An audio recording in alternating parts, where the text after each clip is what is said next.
it even was not lost on me in the slightest as I was photographing like that protest like this week. I was even like very aware of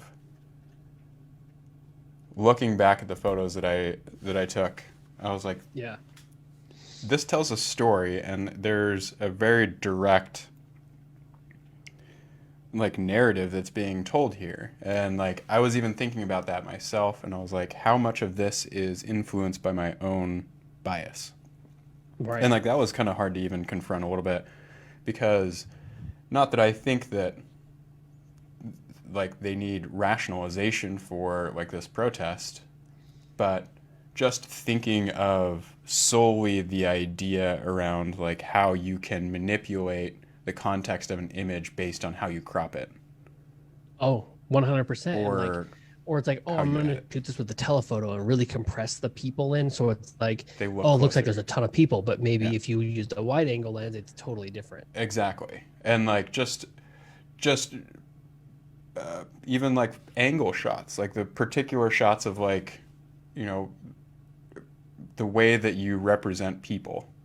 Hmm. Um, and like I could see that in my own shots, and like that was a weird thing to even like see as well because I guess I've never really had to confront that in wedding photography like Yeah. being like, oh, like I really like tried to convey like this particular message or like this feeling, and I mean I guess I have in a way now that I say that out loud, but still it was weird to kind of like see that in real time play out Yeah. because you hear about that where it's like, oh well, you know, photos can be misleading or whatever, and based on like perspective and angle and everything like that. But it was pretty bizarre to see it even from my own perspective and being like, oh, Yeah. this is a very telling way of showing this, Right. and Like, I think presenting. like one really thing that stood out to me, like at the beginning of the pandemic, when like, oh, there's those photos of the beach and it's like, oh, it's packed. But like you see a drone shot and like they were all within circles. Like they're Hmm. literally like 10 to 15 feet. But like somebody used like a 500 millimeter lens, shot down the beach, and it looks like there's just tons of people. Yeah, And you're like, what the hell? And then you see an aerial shot and you're like, oh, that's actually pretty okay. yeah, and that's frustrating because it It hurts our hurts like any medium. message. It hurts any Yeah. message because now it doesn't matter what side of the coin you're on, you can't believe it. Yep. And like And I it think literally like hurts everyone. I love photojournalism. Like if I had another life or if an opportunity came up to shoot for something like AP or Reuters, I would probably take it Yep. because I would love to try to shoot the truth, not try to spin it, which is really hard because I have my own biases. You're Sure. right. Like everybody carries around like I'm very far. I don't want to say far left, but like I definitely lean left these days. I Sure. feel like every day I'm like going this way. But like to try to tell just the story as it is and without trying to spin it in my own mind and try to separate yourself from that, I think would be a challenge and super cool. Yeah. I I mean, I think that like some of my most influential points of photography have been from war photographers. Like Yeah. W. Eugene Smith was Yes. easily one of the most influential like documentary editorial photographers like when I was learning about photography. One of the first ones Yeah. that I was ever just like, whoa. Dude, like that kind of stuff, like I don't have the stomach to go there and like sit in that situation and do it. Maybe, I don't know.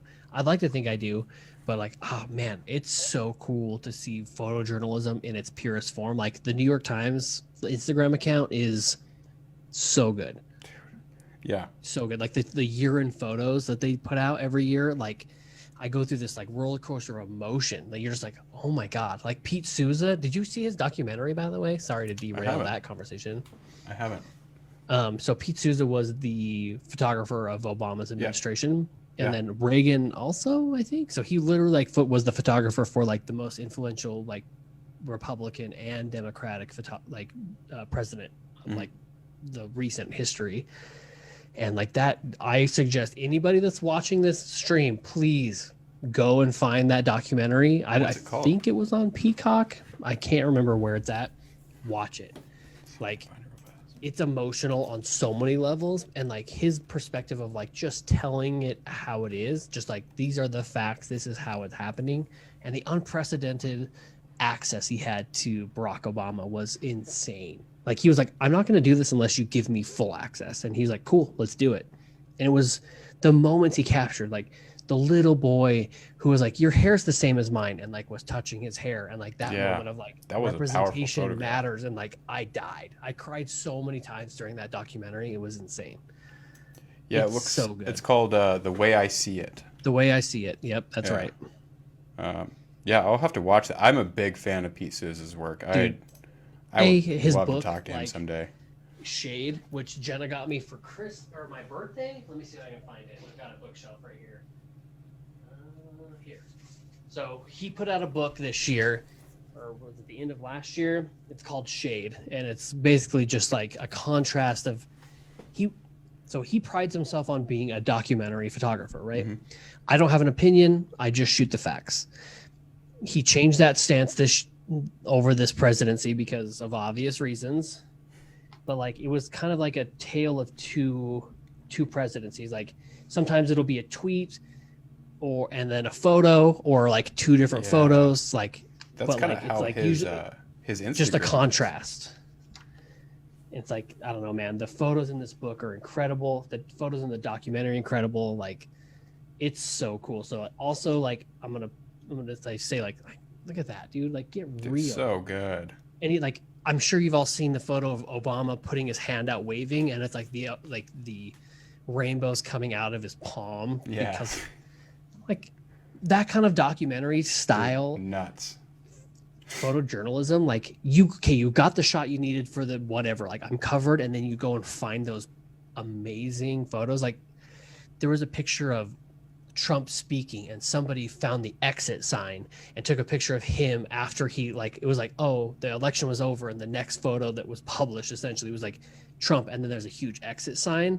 Like that Nice. shit is crazy. Like they're so smart. Dude, that's awesome. I'm so jealous of people that have the foresight to be able to try to like frame those things up and find those shots, because like it doesn't just happen that way. Like Yeah. there is a lot of meticulous thought that goes into a lot of these things. I mean, I don't know. Maybe for Pete Souza it just comes so natural that he doesn't even have to think about it, but for me it's like the few frames that I've gotten where it's like it's composed well, it's like I put in so much damn work to get even something remotely close to like Yeah. usable, that I'm just like, the fact that he has just banger after banger, like it's just like such amazing work. Yeah. And it's you're just like, what? like how? And like as like that's why I was good. I feel like I was good at wedding photography, because like I think you have to be empathetic, like a very like not Yeah. just like I have empathy for other people, like as an empath, whatever you want to call it. You feel things about to happen. Like I know I can feel something's gonna happen with like mom is like, her face is telling me something, I'm seeing something happening here, I can feel this change. And I think as a photographer, you can feel this dynamic happening, and you got to be like, okay, I'm ready. And like, I'm just looking through the viewfinder, waiting for that moment that I can feel happening. And then bam, there it is. And I think Pete has it. Like he's got it, and he's just like tapped in. It's like, oh, this is like this moment is going to be history forever. And I can feel it in my guts, and I have to like make sure I capture it. And he did such a good job. Yeah. I mean, the planning and the ability to like plan on, like it's a mix of like planning and chaos at the same time, because like I just keep thinking of like that rainbow shot. Yeah. Like the rainbow shot specifically is a perfect example, because it's like there's no way he could plan for a rainbow. There's no way that he could plan that like Obama landed at that exact time. There's no way to plan like all of these different like little things that happen. But for whatever reason, like he was able to be like, I'm gonna get off the plane first, I'm gonna run down there, I'm gonna get like this exact angle I know, and then I'm just gonna wait, and he's gonna hunt for that shot. and he's able just And to like wait and it's like I know that he's gonna wave as he gets off, and I see this as a thing, and maybe I can line it up. yeah.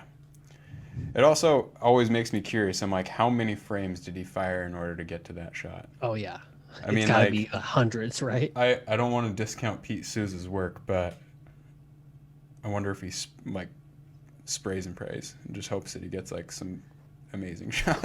I imagine there's times where you're just like, I'm in a crowd and I'm just gonna Yeah. put this up here and just like pull the trigger, I'm and sure. hopefully something is magical. Which one other thing, since we're kind of on the topic, and maybe we'll close it out after this, but the one thing that has always blown me away is like the consistency of work. You'd mentioned like the New York Times. If Yeah. you look at the documentary photography of any article, of like, I'm thinking of specifically like when Comey was testifying and like all of those, like the shots that were coming out of there where it was like, it looked like studio lighting. It It looked was like insane, and like it's garbage light. You it's know it was garbage. horrid. I mean, we saw the pictures from the protests that happened Yeah. at the Capitol building. Like, we know what it looks like inside a lot of Yeah. these halls and chambers. Like, it's trash. Fluorescent lights, man. And it's like the way that whoever is doing their color correction and their editing and I know. mean, a lot of that comes down to the shooting too, of course. But man, I was blown away by that. It's impeccable. Yeah, and you're crammed in there with 45 other people, like Yeah. shoulder to shoulder, trying not to be in each other's shot. It's like, what? Dude, I think about that all the time, and I wonder how people get like some of these insanely iconic shots for like the AP